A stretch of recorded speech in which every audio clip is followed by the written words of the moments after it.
7:34 Citizen FM 93.7. It's the 6th day of the month, 2025 of May. That's right, to enjoy what you postulate for yourself. I am Didi and it's Citizen FM 93.7. Between now and top of the hour, 8 o'clock, we'll take you through Africa. Let's see what's happening. And we have follow-up on some of the stories that we took here on News Across Africa yesterday. There were some more recent developments on some of them, and I'll be bringing you up to speed with them. We'll do that until 8 o'clock, and then at 8, we'll shift focus to what's happening in Nigeria. Newspaper headlines will happen between 8 a.m. and 9. And at top of the hour, 9 o'clock, we'll bring you news on the hour. And then the sports senator himself, Fash Emmanuel, will be bringing you what's happening in the world of sports. Remember that during the course of newspaper headlines, will also bring you headlines in the world of sports. So when he comes in at 9 a.m., he will just, continue from where I stop, bringing you the details and even more stories in the world of sports. Then at 10, insights will come your way with Lawrence Umoete.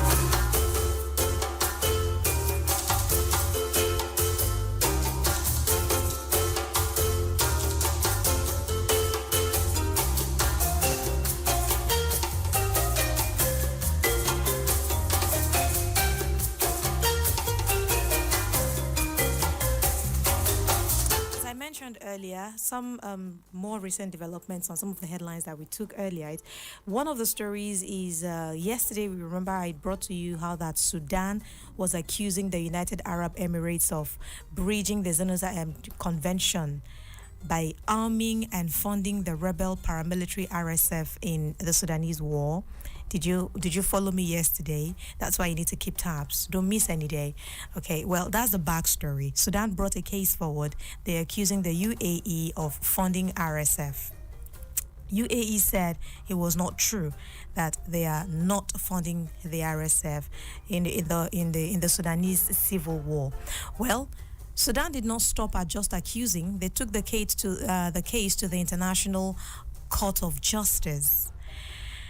Now, the story is that IJC, that is the International Court of Justice, has dismissed the suit against UAE. They dismissed the case. They said judges found that the International Court of Justice lacked authority to judge the case or to continue the proceedings. We know that Sudan and the UAE are signatories to the 1948 Genocide Convention, and the UAE has a carve-out to the part of the treaty that gives the Hague-based court jurisdiction. So both Sudan and the UAE are signatories, yes. But the UAE, however, has that caveat to part of the treaty that says legal experts would make it unlikely that the case would proceed.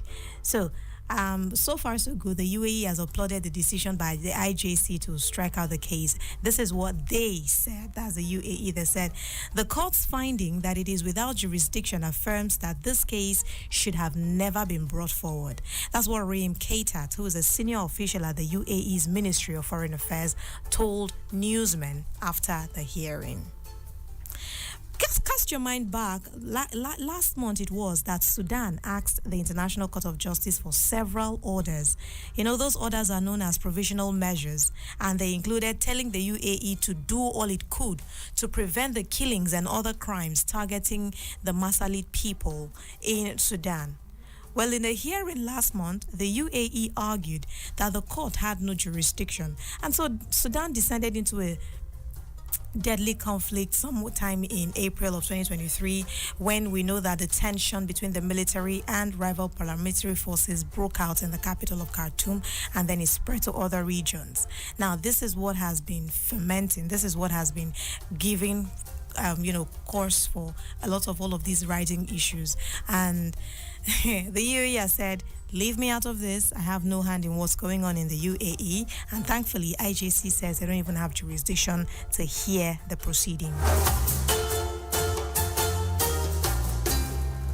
What's interesting is that that's not all that there is. So after the IJC struck out the matter, because they don't have jurisdiction, there was a demonstration that happened outside the International Court of Justice in The Hague also yesterday. Demonstrators were angry about the decision. They said that, oh no, that was not how it's supposed to be. But then again, you just wonder. There are papers for these things now. There are regulations. It's not as if somebody decided that this was what was going to happen. If there is any part of a law that can be taken advantage of course, you know that these are the times when things like that will happen. But the protesters are saying justice will never stop in one place. We go further, and we will always be looking out for our justice. So what is happening today is not the end of the game. That's what Mustafa Dar expressed when he was asked by journalists.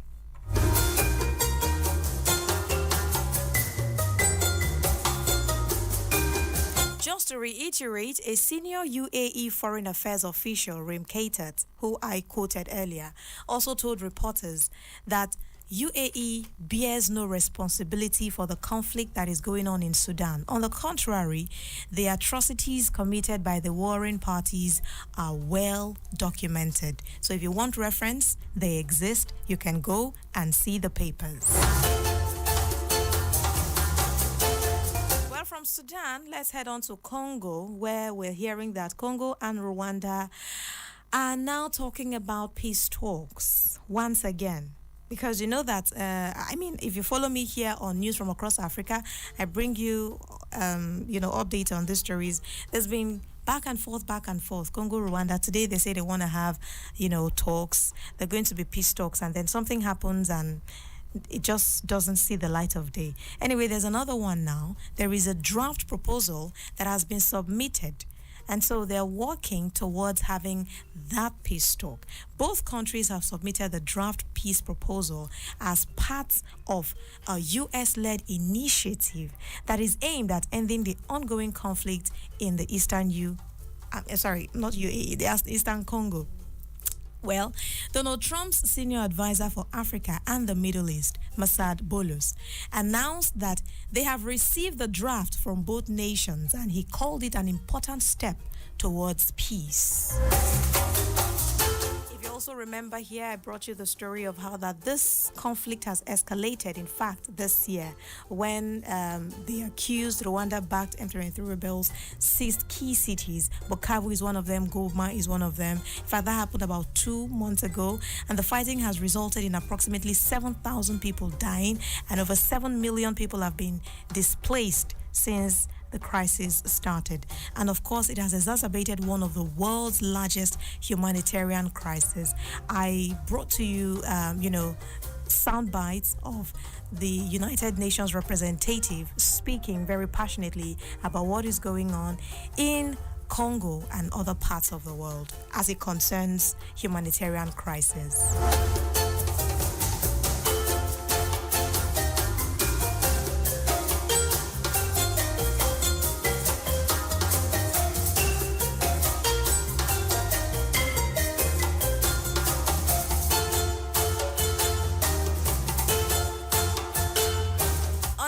Around Africa from Congo, let's head on to South Africa, where poachers in South Africa have said to have killed more than 100 rhinos in the first 3 months of this year alone. 100 have been killed. Now, this is newsworthy because you would see efforts by wildlife conservatives preaching that, wildlife should be spared. They are not for games. They are not for food. They are not, they should just not be killed randomly. But most of them, that live inside national parks, have seen that they have died.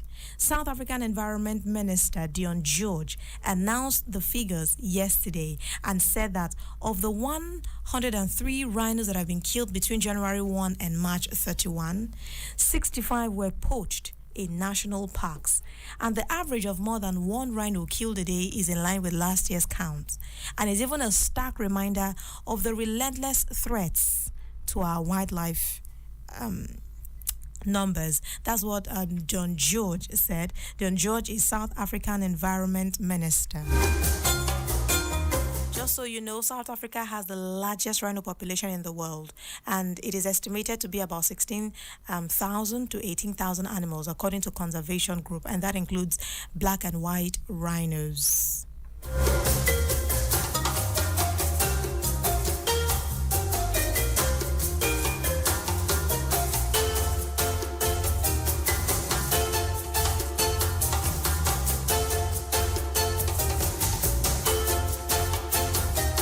Citizen FM 93.7. We'll take a break at this time. When we come back, more stories coming your way. Did you miss out on the news during the week? Not to worry. Retrospect is here to make up for the missed information.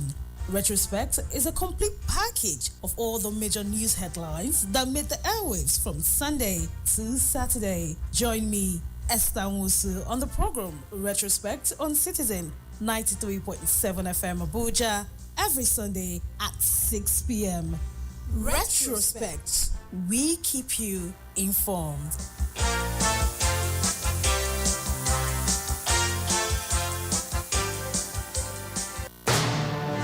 This is our journey.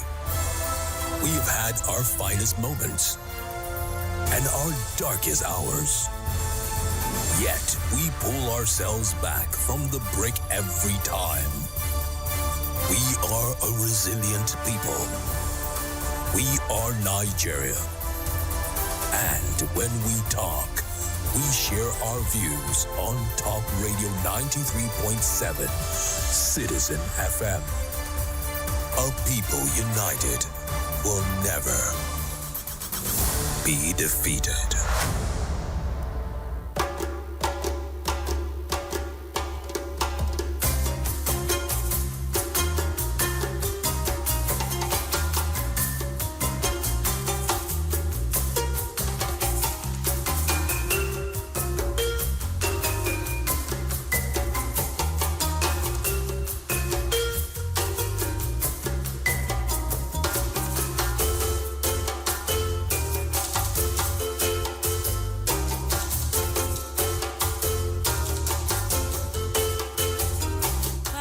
It's Citizen FM 93.7, 7:47 a.m., the 6th day of May 2025, and we're looking at news from across Africa. And so far, we've taken the trip around Congo to South Africa. We actually started off with Sudan, and now we are making our way to Uganda.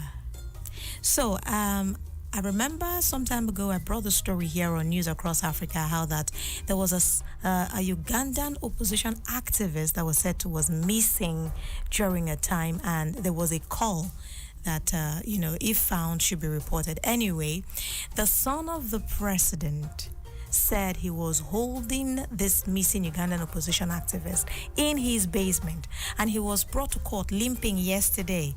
He was charged with robbery and he was remanded to prison. Well, that's what his lawyer said. His lawyer is opposition leader Bobby Wine. That's the lawyer of the Ugandan opposition activist, not the president's son. Right. Eddie Mutwe. That's the name of the missing person. His real name is actually Edwin Sebufu, but he's popularly known as Eddie Mutswe, and he also acts as the chief bodyguard for Bobby Wine. He went missing on April 27 after being grabbed close to the capital city of Kampala by armed men.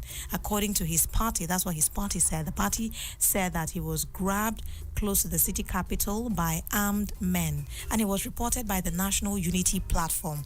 So far, between 27th of April and yesterday, they said I didn't know where he was until the son of the president said, he was holding him in his basement. And after that, he was charged to court. So he was brought to court limping, and he was charged with robbery, and he was remanded to prison. Well, that's the update so far. More stories develop. I'll be bringing them your way right here on News Across Africa.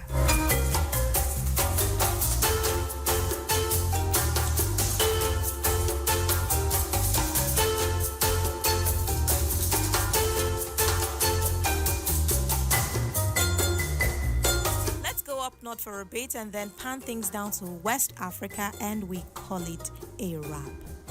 So we hear that the International Monetary Fund is set to begin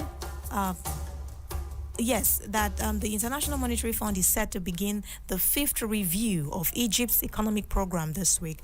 Remember, it was yesterday that we talked about how that Egypt celebrated their National Day with the exhibition of those very flashy and fancy cars. Well, IMF is in the news, and they're saying that they're going to start a review of the country's economic program this week. Fingers crossed on that. As the stories unfold, we're bringing you up to speed with them. Whether or not it is the light of day is yet to be seen. Before we come to West Africa, that is Togo, where we'll be rounding off. I just missed out the story a minute ago about explosions being heard in Sudanese city of Port Sudan, but it's not unrelated to developments that we've been seeing in recent times. And in fact, one of the reasons why we're seeing they're talking about having peace talks, M23 rebel forces, that they're accusing each other or back and forth, UAE and all of that. These are the issues. These explosions, these killings, these displacements of humans and all of that. But more recently, or most recent of them, is this explosion that was heard in the Sudanese capital of Port Sudan. Well, whether people died or not, the report is yet to come to that. But was there an explosion? Yes. So far, so good. That much has been reported.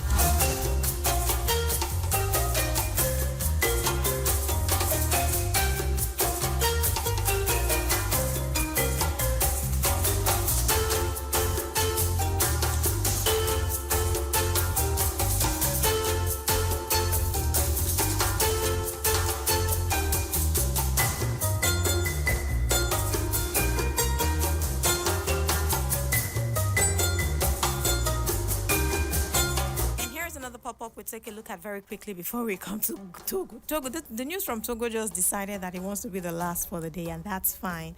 Anyway, South African troops are participating under the umbrella of the Southern African Development Community, that's SADC, in the Democratic Republic of Congo, and they will complete their withdrawal by the end of May. Now, this announcement was made by the South African National Defense Force and the chief of them all, General Runzani Mampwanya, in Pretoria.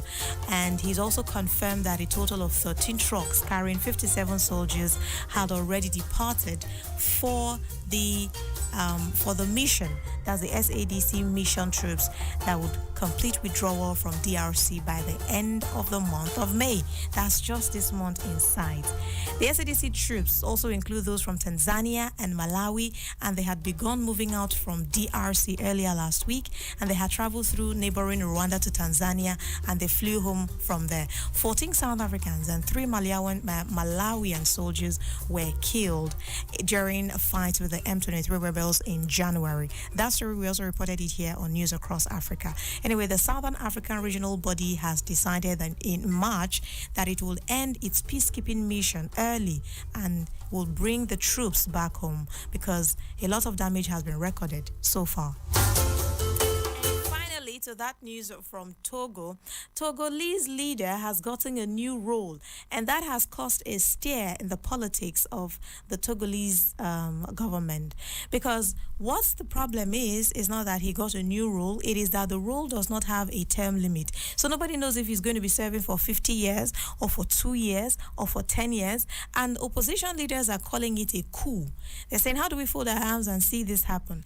Well, this looks a lot like they will not take it without a fight, right? Because, I mean, if they're already calling it a coup, let's see how things will pan out. But be sure that as they unfold, I'll be bringing you all of them, all the stories, all the developments, right here on Citizen FM 93.7 on News Across Africa. We'll take a break at this time. When we come back, we'll pan focus to headlines across Nigeria. What is happening in our country, Nigeria? Find out at 8.